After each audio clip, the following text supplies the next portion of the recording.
बिस्मिल्लाहिर्रहमानिर्रहीम। अस्सलाम वालेकुम। उम्मीद है आप ठीक होंगे, खैरियत से होंगे। तैयब लोज फिर से आपकी खिदमत में हाजिर है जी। आज जो है वो सुप्रीम कोर्ट में एक बड़ी समाअत हुई और ये समाअत बरह रास्त ताल्लुक़ रखती है पार्लिमान की बालादस्ती से मुतल्लिक, यानी कि पार्लिमान की सुपरमेसी जो है वो अंडर क्वेश्चन है सुप्रीम कोर्ट के बंदियालवी बेंच के 8 जजेस के सामने। और आज तो वैसे ही दौरान समाअत चीफ जस्टिस उमर अता बंदियाल ने तो वाज़े कर दिया, मेरी अदालत मेरी मर्ज़ी। वो कहते हैं जो करना है कर लो, बेंच बनाने का इख्तियार भी मेरा है, किसी जज को बेंच में शामिल करने का इख्तियार, उसको निकालने का इख्तियार मेरा है। और यूँ जब पाकिस्तान बार कौंसल की जो एग्जीक्यूटिव कमेटी के चेयरमैन हैं, उन्होंने जब चीफ जस्टिस पाकिस्तान से ये दरख्वास्त की कि 29 अप्रैल को जो है वो मुल्क भर की बार एसोसिएशंस और बार कौंसल्स का कोयटा के अंदर इजलास हुआ और उस इजलास में जो है वो ये फ़ैसला किया गया है कि ये जो सुप्रीम कोर्ट प्रोसीजर और प्रैक्टिस बिल है, इसकी समाअत करने वाली जो बेंच है वो उसको जो है वो फुल कोर्ट में तब्दील किया जाए, यानी फुल कोर्ट लार्जर बेंच बनाया जाए। सुप्रीम कोर्ट के 7 सीनियर जजेस जिनको नज़रअंदाज किया गया है इस अहम केस के अंदर, उनको भी शामिल किया जाए। इसके साथ साथ पाकिस्तान बार कौंसिल का ये भी कहना था कि जस्टिस मज़ाहिर नकवी के ख़िलाफ़ भी बार कौंसल्स के जो है वो शिकायतें रेफरेंस जो हैं वो सुप्रीम जुडिशल कौंसिल में मौजूद हैं, तो ऐसे जज को भी जो है वो बेंच में शामिल ना किया जाए। तो इस पर चीफ जस्टिस फिर से वही जज्बाती तो हो गए, कल तो वैसे भी बहुत ज़्यादा जज्बाती हो रहे हैं ना, कभी आंखों से आंसू भी आजकल उनके उमड़ आते हैं, तो बड़े जज्बाती अंदाज में जो है वो कहते हैं कि देखें जजेस की इज़्ज़त और वक़ार जो है वो अहम है।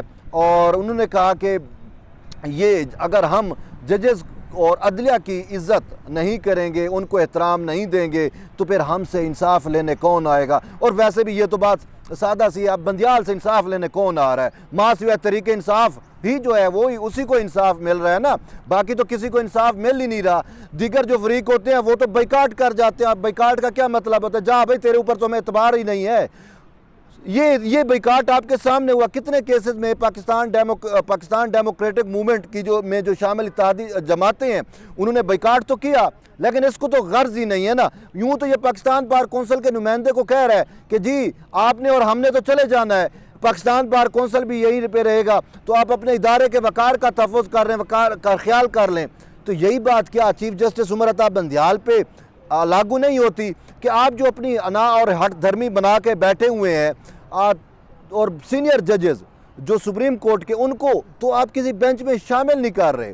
और फिर ये कि जस्टिस मज़ाहिर नकवी के ख़िलाफ़ जो है वो शिकायत मौजूद हैं, फिर भी आपने ढिठाई का मुजाहरा करते हुए उसको अपने बेंच में शामिल किया हुआ है और फिर प्रेशराइज करते हो कि अदलिया के वक़ार और इज़्ज़त का तहफ़्फ़ुज़ करो। यार वो शख्स जिसके ऊपर साबित हो गया कि ये सारी चीज़ें सामने हैं, यानी सुप्रीम जुडिशल कौंसिल में जो कुछ हुई ये चीज़ें सामने हैं, ठीक है, अगर आपको उसकी सफाई का इतना ख्याल है तो फिर सुप्रीम जुडिशल कौंसिल का आप इजलास क्यों नहीं बुला रहे। बात यह है कि सुप्रीम जुडिशल कौंसिल के जो 2 सीनियर तरीन मेंबरान हैं, जस्टिस सरदार तारिक मसूद और जस्टिस काजी फैज़ ईसा, वो तो वाज़े ख़त भी लिख चुके हैं कि चीफ साहब इसके ख़िलाफ़ जो है वो शिकायत आ चुकी हैं, आप सुप्रीम जुडिशल कौंसिल का जो है वो इजलास बुलाओ। लेकिन आप वो इजलास बुलाते नहीं है और फिर ढिठाई की हद ये है कि आप उनको अपने साथ बिठा के केस सुनते हो और फिर यहाँ तक कह देते हो कि मैंने मज़ाहिर नकवी, अगरचे वो कॉन्स्टिट्यूशनल एक्सपर्ट नहीं है, मैंने उसको इस वजह से इस बेंच में शामिल किया हुआ है कि मैं किसी को खामोश पैगाम दे रहा हूँ। आप किसको पैगाम दे रहे हैं? आपका काम पैगाम देना तो है ही नहीं, आपका काम तो आईन और कानून के मुताबिक फ़ैसले करना होता है। यही कुछ कानून की किताबों में लिखा हुआ है, यही कुछ हमने पढ़ा है। ये जो जुरिस्प्रूडेंस आप लेके आए हो इसकी तो वैसे ही नज़ीर नहीं मिलती। साफ ज़ाहिर है जब सासू माँ के कहने के ऊपर जुरिस्प्रूडेंस भी बदलती रहे तो फिर यही कुछ होता है जो कुछ आप कर रहे हो। जब आप पाकिस्तान बार कौंसिल को कह रहे हो कि आप अपने इदारे के वक़ार का ख्याल करें, तो चीफ जस्टिस साहब ये सुप्रीम कोर्ट जो है यहाँ पे आप अपना नहीं तो कम से कम इस इदारे के वक़ार का तो तहफ़्फ़ुज़ कर सकें। आप यूँ तो कहते हो कि ये जो supreme court practice and procedure का मामला है, ये जो आइन साइजी का मामला है, ये अपनी नोयत का एक मुनफरिद केस है। वाकई हम भी कहते हैं ये मुनफरिद केस है, क्योंकि पाकिस्तान की तारीख में पहली दफ़ा ऐसा होता है कि एक चीज़ का वजूद ही नहीं है, उसको उससे मुतल्लिक़ फ़ैसला दे दिया जाता है। अगर मैं आपको इस हवाले से मज़ीद ये बताऊँ कि देखें हमें जो शरीयत से चीज़ें मिलती हैं या इस्लामिक जो जुरिस्प्रूडेंस है वहाँ से जो चीज़ें मिलती हैं, अगर आप उनको गौर से देखें, हुआ क्या है कि हज़रत अली से मुतल्लिक़ एक रिवायत बताई जाती है कि उनके कातिल जब वो खलीफा बने, उनके कातिल उनके सामने पहली दफ़ा पेश हुए या सामने आए, तो हज़रत अली ने कहा कि मुझे जो है वो आपसे ये है कि आप मुझे कत्ल करेंगे। तो इब्न मलजून उनका नाम था। उन्होंने कहा कि अली, इससे पहले कि वो वक्त आए, उन्होंने तलवार हज़रत अली की उठा के अपनी गर्दन पर रख ली कि आप मुझे, मेरे अंदर वो ऐसा शैतान है, इससे पहले आप जो है वो मुझे कत्ल कर दें। तो इस पर हज़रत अली ने बड़ा तारीख़ी जवाब दिया। उन्होंने कहा कि एक क्राइम हुआ नहीं है तो मैं कैसे अपने माइंड के ऊपर या अपनी सोच के ऊपर या अपने तख़य्युल के ऊपर जो है उसका इक़दाम करूं। तो यहाँ पे बिल्कुल ऐसा ही हुआ कि एक कानून अभी आया नहीं है, कानून अभी आया नहीं है, लेकिन बंदियालवी बेंच जो है वो 8 रुकनी बेंच बैठ के उस कानून को जो है वो उड़ा देता है। तो अब ऐसी सूरत हाल के अंदर फिर कैसे अदलिया का वक़ार और इज़्ज़त का तहफ़्फ़ुज़ होगा, मेरा तो नहीं ख्याल। और जब, क्योंकि हमने देखा फ़ैसले तो उस वक्त होते हैं जब फ़रीक़ैन राज़ी होते हैं, फ़रीक़ैन को इत्मीनान होता है। अब दूसरे फ़रीक़ैन को मासिया तहरीक इंसाफ के मुतअद्दिद ऐसे केसेस आपने देखे पोलिटिकली, फिर अब तो उसमें तो एतबार नहीं रहा, वो तो बाइकाट कर जाते हैं। लेकिन इसके बावजूद आप कमाल डिटाई के साथ इस मामलात को आगे बढ़ाते हैं। और फिर आज तो आपने ये भी हद कर दी कि ये जो कानून साजी है इससे जो है वो अदलिया आज़ादी पे के ऊपर जो है वो बरह रास्त हमला है। आपको अपनी अदलिया आज़ादी पर हमला तो नज़र आ रहा है, आपको पार्लिमान पे जो आपने हमला किया है वो नज़र नहीं आ रहा। क्योंकि ये इख्तियार जो कानून साजी का है, ये इख्तियार तो पार्लिमान का है ना। तो जब पार्लिमान ने अपना इख्तियार एक्सरसाइज किया, इस्तेमाल किया, तो फिर आपको क्या मसला हो गया? सिंपल सी बात है, ये पूरा मामला जो है वो उसमें चीफ जस्टिस बरह रास्त मुलव्वस है, क्योंकि पार्लिमान ने जो कानून बनाया है वो उससे चीफ जस्टिस के इख्तियारात महदूद हो गए हैं। ये जो होली सोली अपनी सासू माँ के कहने के ऊपर या जो भी इसकी स्कीम है, जो ये सियासत कर रहा है, उस सियासत में इसने पूरी अदलिया को तो पोल्यूटेड किया ही किया है। वैसे कहता है जी सियासत पोल्यूटेड हो चुकी है, सियासत पोल्यूटेड तो आपने की। जब सुप्रीम कोर्ट की जाने से सियासी इंजीनियरिंग होगी तो सियासत तो पोल्यूटेड होगी ना, सिंपल सी बात है। आपका काम जो है वो सियासत करना नहीं है, आपका काम आइन और कानून के मुताबिक इंसाफ करना होता है। लेकिन जब आप अपने हलफ की खिलाफ वर्जी कर सकते हो तो फिर आपसे कुछ भी बईद है।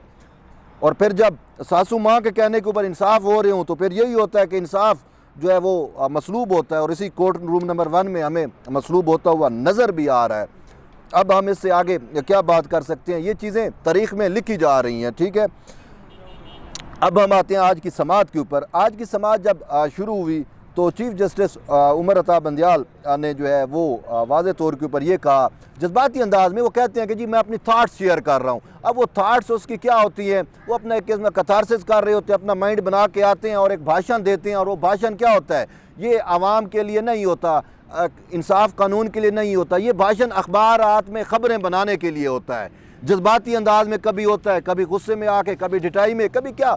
ये जब चीज़ें आइन से हट के चलें तो फिर ऐसे ख्वाहिशात के मुताबिक ही चीज़ें जो है वो चलती हैं, या किसी और की ख्वाहिश के ऊपर जो है वो चीज़ें चलती हैं। और यही कुछ हम देख रहे हैं जो चीफ जस्टिस उमर अता बंदियाल की अदालत में हो रहा है। और आज तो इन्होंने खुद वाज़े तौर के ऊपर भी कह दिया कि ये मेरी अक्सरियत है। ये जो 8 जजेस बैठे हुए हैं, जिसको हम बंदियालवी बेंच का नाम दे रहे हैं, जो बंदियाल के हम ख्याल हैं, ये 8 जज वो कहते हैं ये मेरी अक्सरियत है और मैं अपनी अक्सरियत साबित कर चुका हूँ। जब पाकिस्तान बार कौंसिल ने कहा बाबा दीगर जजेस भी हैं, सुप्रीम कोर्ट के सीनियर जजेस हैं, 7 जजेस, उनको भी शामिल करो, फुल कोर्ट बनाओ, लेकिन उसने तो यकसर इनकार किया। और वही बात जो मैंने शुरू में कही, कहता है मेरी मर्जी मेरी अदालत, मैं चाहूँ तो बनाऊँ, मैं चाहूँ तो ना बनाऊँ, मैं चाहूँ तो लार्जर बेंच बनाऊँ, मैं चाहूँ तो इस लार्जर को भी रिड्यूस कर दूँ। तो बहरहाल जब किसी के पास इख्तियार आ जाता है ना, वो कहते हैं ना कि बंदर के हाथ में अगर उस्तरा दे दिया जाए तो वो क्या करेगा, तो इनके हाथ में भी वही उस्तरा है और उस उस्तरे से इन्होंने सुप्रीम कोर्ट की नाक काट रहे हैं और कुछ भी नहीं है। ये सुप्रीम कोर्ट का जो वकार और इज़्ज़त जिसकी हम बात कर रहे हैं वो इन्हीं की वजह से जो है उसके ऊपर दाग पड़ रहा है, सिंपल सी बात है। तो आज समाअत में इन्होंने अटार्नी जनरल फॉर पाकिस्तान को ये कहा कि जी आप जो पार्लिमान के अंदर जो कार्रवाई हुई उसका और फिर जो स्टैंडिंग कमेटी की कार्रवाई हुई उसका आप हमें रिकॉर्ड दे दें और फिर हम पीर को यानी कि 8 मई को दोबारा बैठेंगे 12:30 बजे, फिर इस मामले पर समाअत करेंगे। ये एक मुनफरद केस है, हम इसको सुनना चाहते हैं, आप हमें कायल करेंगे, ये वो जो चीज़ें होती हैं वो उसने कहीं। बहरहाल समाअत अब 8 तक चली गई है। मेन चीज़ ये है कि इनके पास जो पार्लिमान की कार्रवाई है उसका रिकॉर्ड नहीं है। और अब हमने ये भी सुना है कि रजिस्ट्रार सुप्रीम कोर्ट ने भी वो रिकॉर्ड हासिल करने के लिए ऑलरेडी स्पीकर कौमी असम्बली को खतूत लिखी हैं, लेकिन उन्होंने इनकार कर दिया है। तो बहरहाल इस केस के अंदर अब इन्होंने अटार्नी जनरल फॉर पाकिस्तान से रिकॉर्ड तलब किया है कि किस तरीके से ये कार्रवाई हुई, किस तरीके से जो है वो बिल पास हुआ, क्या उसमें बहस मुबैसा हुआ। तो ये सारा मुतलका रिकॉर्ड जो है अब सुप्रीम कोर्ट में अटार्नी जनरल जो है वो पेश करेंगे, तो उसके बाद ही जो है वो केस या उसकी समाअत जो है वो आगे बढ़ सकेगी। तो बहरहाल ये तो आज की हाल अहवाल था, लेकिन मेन चीज़ जो मैंने आपको कही है वो यही है कि आज का जो हम क्रक्स देखते हैं वो क्रक्स जो है वो यही है कि चीफ़ जस्टिस ने वाज़े तौर के ऊपर जो है वो पाकिस्तान बार कौंसल की इस इस्तदा के ऊपर, जिसको ख़ुद अटार्नी जनरल फॉर पाकिस्तान ने भी जो है वो चीफ़ जस्टिस को रिक्वेस्ट की कि ये जो पाकिस्तान बार कौंसल की इस्तदा है ये वकला की आवाज़ है और आपको इसको देखना चाहिए। हुकूमत की भी यही इस्तदा है, लेकिन उन्होंने कहा कि भाई ये इख्तियार मेरा है और मैं जैसे चाहूँ अपना इख्तियार इस्तेमाल करूँ। और आवाम के समझने के लिए मैं ये बताता चलूँ कि इसी इख्तियार को ये जो बंदियाल साहब, ये जो chief justice Umar Ata Bandial, मुअज़्ज़ज़ chief justice मैं कहूँगा, ये जो इख्तियार इस्तेमाल कर रहे हैं ना, ये इख्तियार जो है वो किसी की सहूलतकारी के लिए इसने पूरे सुप्रीम कोर्ट को टर्न किया हुआ है। तो इसी इख्तियार को महदूद करने के लिए ही तो ये पार्लिमान ने कानून साजी की है।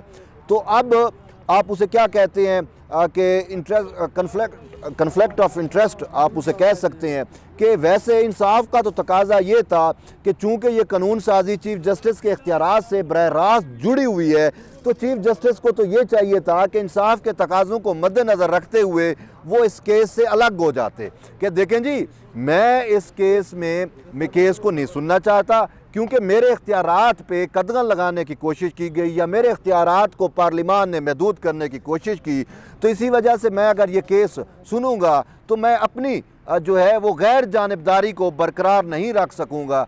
साफ ज़ाहिर है जिस शख्स से मुतल्लिक़ कोई चीज़ होती है तो उस शख्स को कैसे इख्तियार दे दिया जाए कि वो खुद ही फैसला करे, क्योंकि वो तो फिर जानिबदारी साफ ज़ाहिर है उसकी आर्डर से, उसके उस हुक्म से छलकती है या नज़र आती है ना, या आएगी।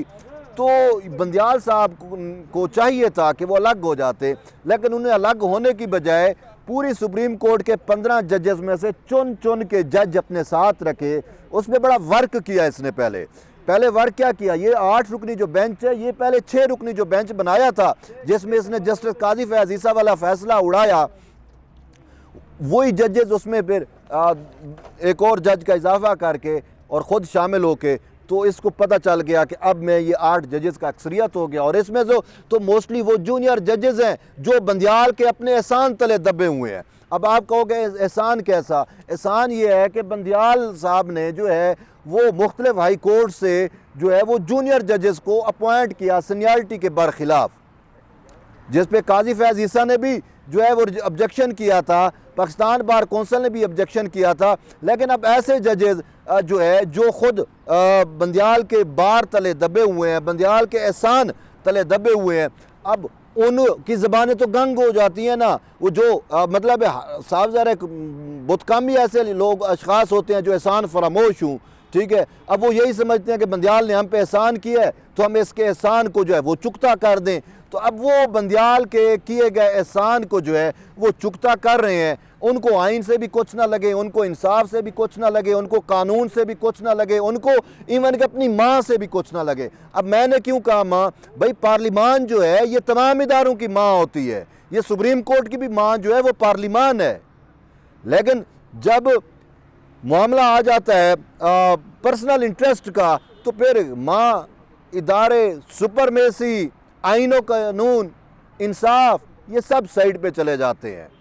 फिर आपकी ज़ाती ख्वाहिशात जो है वो मुकद्दम हो जाती हैं। और इसी केस के अंदर भी और वैसे भी 2018 से लेकर अब तक जो भी आप केस देख लें उसमें हमें यही कुछ नज़र आ रहा है। तो इसी वजह से हमारी चीफ जस्टिस ऑफ पाकिस्तान से भी ये विनती है कि चीफ साहब आपने भी रिटायर हो जाना है, आपने भी चले जाना है। आप जैसे कई आए कई चले गए। फिर आप ये शिकवा भी करते हो, आप ये भी कहते हो कि भी हमें हमारे जाने के बाद अच्छे अल्फाज में याद रखा जाए। बात ये है, अच्छे अल्फाज, तारीख अच्छे अल्फाज में उनको याद रखती है जो अच्छे फ़ैसले करते हैं। तारीख उनको जो याद नहीं रखती जो ज़ाती मफाद को जो है वो कौमी रियासती मफाद से जो है वो बालातर बनाते हैं। अगर आपके पास अब भी वक्त है, हम तो ये चाहते थे आप कफ़ारा अदा करेंगे अपनी गलतियों का, लेकिन आप तो उन पर डटे हुए हैं। तो फिर भी अभी भी आपके पास वक्त नहीं गुज़रा, अभी भी आप जो है वो कफ़ारा अदा करें तो आपको तारीख अच्छे अल्फाज में याद रख सकती है। वरना आप जैसे सैकड़ों आए और चले गए, आज उनका नाम लेवा भी कोई नहीं है और आप भी तारीख के कूड़ादान का हिस्सा बनेंगे। या आपको भी जो है वो इमरान जज के नाम से, वैसे तो आज अभी आपको इमरानदार जज कहा जाता है ना, तो आपको फिर तारीख ऐसे अल्फाज में याद रखेगी कि जो कोई भी अहले अकल या ज़ई शऊर शख्स जो है वो नहीं चाहता कि उसको ऐसे अल्फाज, ऐसे अलकाबात से नवाजा जाए। लेकिन अब ये इन्हसार आप पे है, अब भी वक्त नहीं गुज़रा। होश के नाखून लें, अपने इस इदारे का वक़ार का जो है वो थोड़ा बहुत ख्याल कर लें। बहरहाल ये तो आज की अपडेट थी।